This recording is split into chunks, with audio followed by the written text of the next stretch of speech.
Today, we are going to go into how to get into world class shape and do this to the point where then you can eat what you want and still maintain that world class shape. It's very important to realize that it isn't just about getting into shape and it isn't just about changing your life once or becoming the best version of you once, because this process, it lasts and it's a continuous journey. So it isn't just right, oh, I'm going to get into shape. You have to stay in shape. It isn't, oh, I'm just going to make a bunch of money. You have to keep making the money. And a lot of people will hear that and they'll be like, oh, God, that's so annoying. I don't want to do that. But that's where the fun comes out. The fun comes from the chase. The fun comes during the journey. And if you can get yourself to the point where you enjoy the journey, then you're always going to stick to the process and the plan. Whereas if you need that outcome, especially when you need that gratification and the short-term gratification, you're not actually going to stick to the thing that you need to stick to. So today, what I'm going to take you through, I'm going to talk you through what I've done myself, what I have done with many clients, and it's just going to be the general framework that works with everyone. And of course, will you maybe have to adapt a few things on this? Yes. Am I the most in shape person in the world? Most definitely not. But have I got a lot of people into shape? Yes. So this is just going to be from my experience, from coaching people and through doing it myself. So yeah, let's crack straight into it. So let's start from the beginning. I wasn't always in the best shape. I was a bit tubby at one point. I was a bit skinny fat at one point, and this was when I was working in my 9 to 5 job. It was a corporate job. Beforehand, I actually was in shape, but I got out of shape because of the fact that, well, really just because of convenience, as it happens with a lot of people. No one intentionally wants to get chubby. No one intentionally wants to get lazy, but it does just happen. And this is just a case of it just happened for me. So I just would have had the lunches at work. I would have just went home and not tracked and had whatever. And then it got to the point where I just gained body fat. And when this happens, there's no point stressing. There's no point worrying.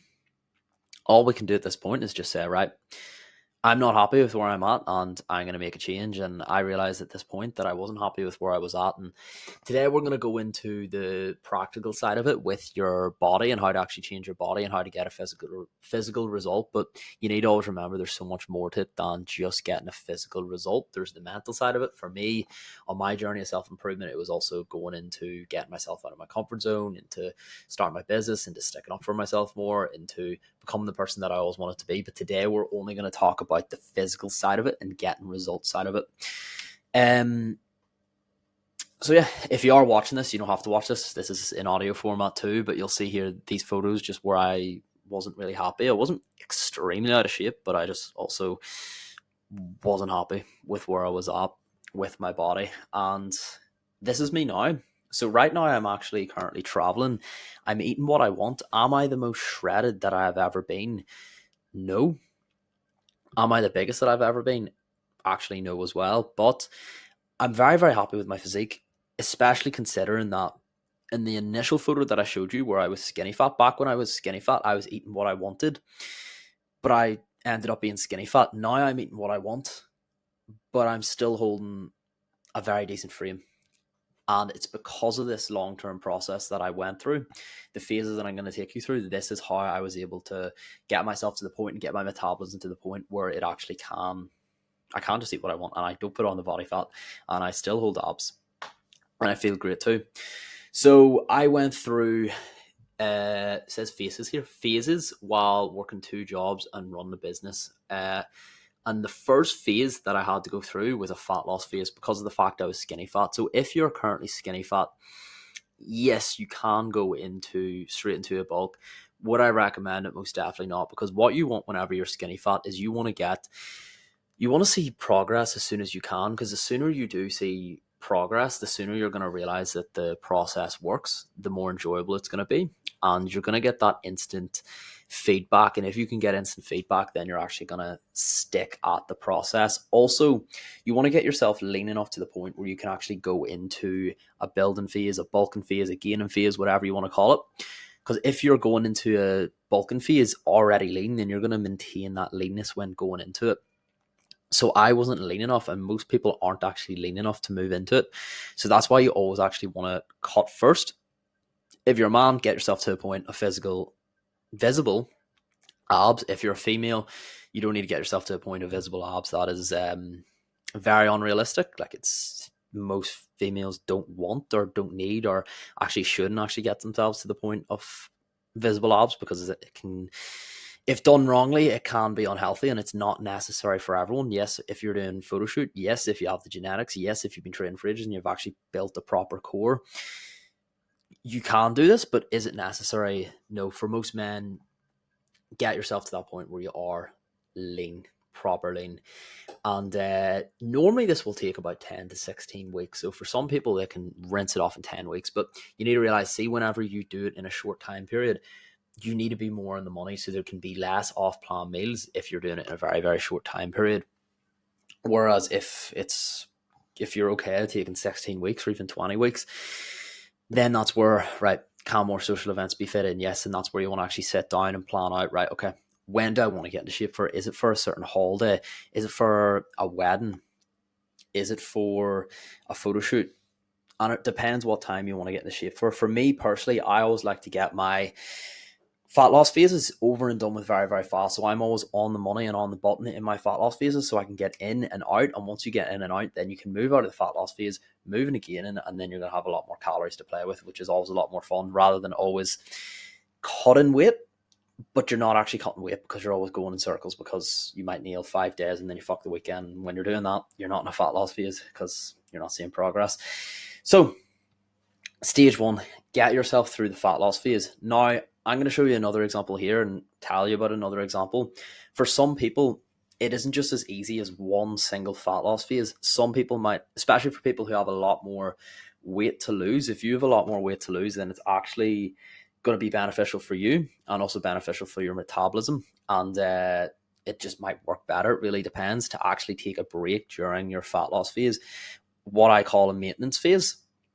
So you will find that sometimes when you're cutting, you can be in very, very low calories. You can push your calories as low as you can get them. You can have your cardio up nice and high, and you can have your steps up nice and high, but you might actually stall out. And see, if you're nailing everything there and you still stall out, then that is your body sign that the metabolism has actually slowed down, and that's where you want to go into maintenance phase.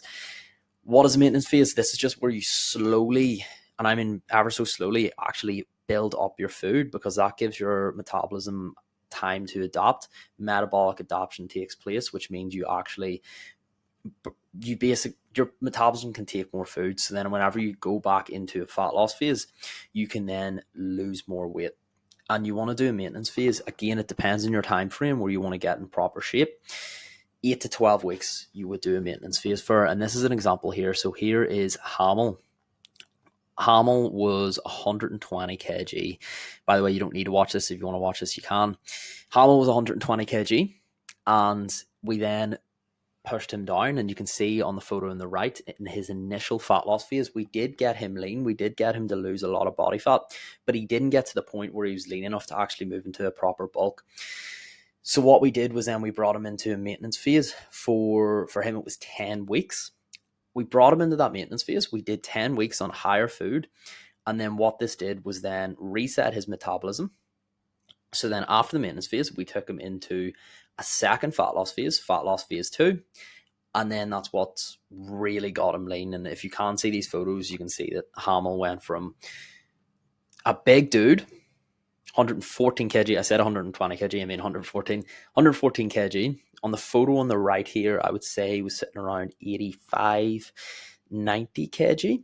And then here now, in the photo where he was the leanest, he was sitting at 74 kg. And that's with the help of a maintenance phase. That's how we've done it with Hamel on the program. And obviously for Hamel, this was for a photo shoot, so we had a direct time frame in. Having a direct time frame with your fat loss phase makes things so much easier, because then it just allows you to get a kick up your arse. Same way, if you have to be at a certain place for a certain time, you're going to make it there. Same way, if you have a deadline to do a certain project, you're going to get that project done on time, and it's just going to push you to actually get that thing done. So that goes with everything. Like whenever you set a time and a place, you're going to do it a lot faster. So yes, to sum up there, you want to initially go through a fat loss phase. If you find that one fat loss phase isn't enough and you stall out, do a maintenance phase in between and then finish off the fat loss phase, but get yourself to the point where you're the leanest that you've ever been. And this then takes us into the next stage, which is the reverse. So the biggest mistake that I ever made, and I'm going to tell you a wee story about how I actually messed up my reverse, is finishing off a fat loss phase and then going straight into a quote unquote bulk. But then the bulk being, okay, I'll just eat what I want, instead of it being a controlled bulk where I slowly move into it. I slowly build up my food, and as a result, slowly build up my metabolism and metabolic adaptation takes place. I just ate what I wanted, and then as a result, I put on body fat. So I had I got very, very lean, and then I had multiple holidays in a row, and on those holidays, obviously, they're holidays, but the thing is, there was 3 in a row. I practically took the piss because I had one holiday and then I'd have like half a week break or a week break, had the next holiday, and then had another holiday after that. And I came back from that 3rd holiday having put on a lot of body fat, even though, was I eating that much? No, but because of the fact that I was in a cutting phase, a fat loss phase, my metabolism slowed down. So I could have been eating 3,000 calories, but I went from low calories straight up to 3,000. And I was just eating what I wanted. So then as a result, I put on body fat because I didn't slowly reverse. So what you actually want to do is slowly reverse. So you slowly bring up your calories, you slowly bring up your food, you hold there, you maintain there. Once you've held, then you slowly nudge them up again, and you slowly nudge them up again. But it's very important to treat your reverse as if you're treating it like a fat loss phase. So many people finish the fat loss phase and then just say, you know what, fuck it, this is it, fat loss phase done, I'm gonna eat what I want. But this is where you really, really mess up your result. The whole point you did the fat loss phase in the first place was so you could get yourself to the point where you were lean, so you can maintain that leanness. But if you lose that leanness weeks after the fat loss phase, then you're back at square one, and the last thing you want to do is go back to square one. So very important here to nail the reverse. So what I actually had to do, because of the fact I did nail the reverse, I had to go back into the fat loss phase again, dust off the body fat. So I was just in and out, very, very strict on it, very, very rigid on it. I believe I was sitting at 15k steps, sitting at low calories, just because the fact I wanted to get it done very, very fast. It was 1,200 calories and very high protein still. We were sitting at 160 protein, and we just dusted it off the park really, really fast in 10 weeks. And then once we got ourselves to the point where we were then lean, that's where we slowly reversed. And the reverse is just you have to go very, very slow process. So for example, it went from 1,200 to 1,700, slowly held there. And the main thing is holding there. Sometimes during the reverse, you'll actually still lose weight, which is a good sign. It just means you're going to maintain leanness. And then bodging it up ever so slightly, depending on what the scale say. But again, treat it as if you're still in the cutting phase. And then you get out of the reverse and then you move into gaining. And again, a gaining phase isn't just, okay, I'll eat what I want. It's nailing the food. So it's making sure, okay, I'm on 2,000 calories now. Nail that. I'm on 2,500 calories now. Nail that. I'm on 3,000 calories now. Nail that. And during my gaining phase, so I did the gaining phase over the course of a year, and I moved myself up from 1,200 calories where I had abs. Again, the only reason I did it so aggressively was because of the fact I wanted to get in and out so fast because I messed up my cut over the summer. You're not always going to have to go that aggressive. Like I've had periods where I've got very, very lean on 2,000 calories, basically the same level of leanness, but it would just take a lot longer. And I just wanted to get myself in and out of that phase. But I went from 1,200 all the way up to 4,500 calories, and I held abs. And the reason that I was able to still hold abs at such high amount of food is because I slowly moved up my food over the course of the bulk and over the course of the year. And you only move up your food if your lifts are then going up in the gym as well. Because if your lifts aren't going up in the gym, if you're not getting stronger, then the bulk clearly isn't working. Something's clearly not right with your programming, and something needs to change. Because if you want to obviously gain muscle, if you're not getting stronger, you're not going to be gaining muscle. You're just going to be gaining fat. So there's no point moving up your food unless you're actually getting stronger as well. So that's very important. And yeah, I did the gaining phase over the course of 12 months. Again, whenever I was reversing, I was eating probably maybe around, or sorry, when I messed up my reverse, I was eating probably around 3,000 calories. But I gained body fat because of the fact that I was coming straight out of the cut.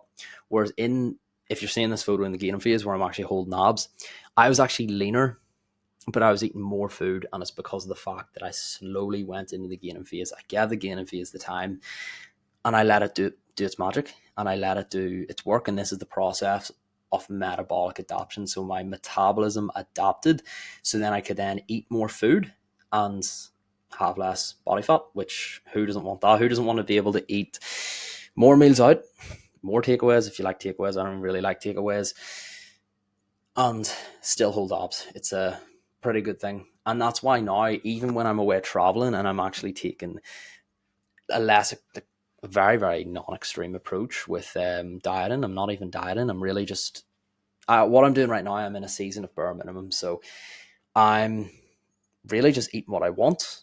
I'm actually drinking multiple times a week just because of the fact this traveling phase is only 5 weeks, but I've got bare minimums in, so I still need to hit 120 grams of protein a day to maintain muscle mass. Still need to hit 8K steps a day, and I still need to hit 4 gym sessions per week. And in those gym sessions, the intensity is through the roof. So I've just got those small bare minimums to make sure that my mindset is still in check, that I don't lose any muscle, and that whenever I get back, then I can continue on in the bulk. And right now I'm still holding abs, even though I'm eating what I want. Whereas beforehand, I would have ate what I wanted. I wouldn't be holding abs, but it's because I nailed this process.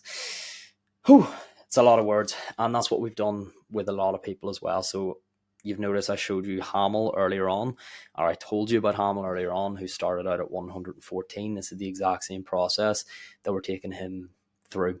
And the only reason now that I'm in the shape that I am and that I can eat what I want is because of the fact that I went through these processes and I actually nailed these processes to a T. And it's always important to have a goal then to shoot for. So right now I'm shooting for, I call it Proximus McGinn. I just gave it a name.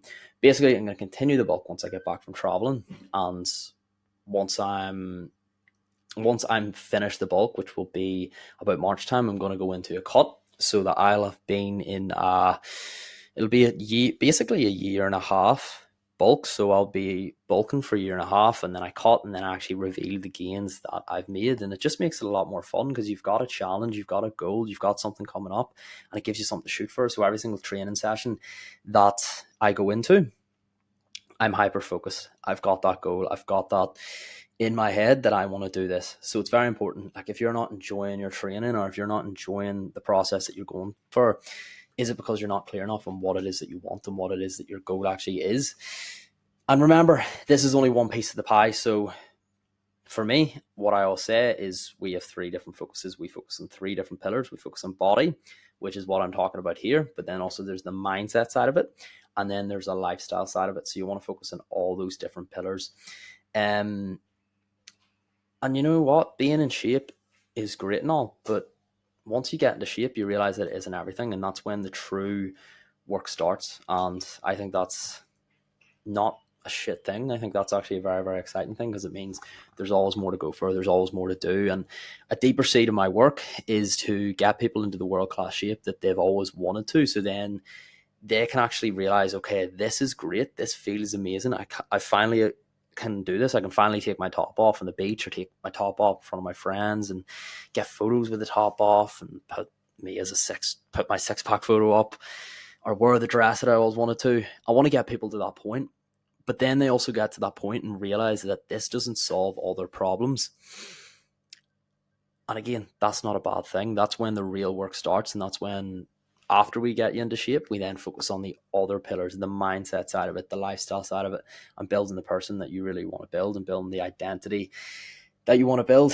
So yeah, and a very, very important thing is to have fun with it and enjoy the ride, because if you're not doing that, then what's the point? So make it so it's enjoyable. And there's a lot more other things to look into. There's the mindset side of it. There's the decisions, limited beliefs, your focus. There's the training. So knowing what to do and how often with your training, your programming. There's the nutrition. So eating what you need for your exact goal and making it simple so you can actually as well enjoy it.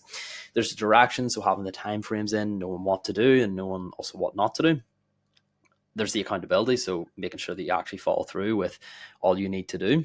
And by the way, these are different things that you need to get yourself into that world class shape and mindset too. And then there's the community as well. So having the right people around you, the right people in your corner, you're going to be the average of the 5 people you hang about with. So are you hanging about with people who are losers?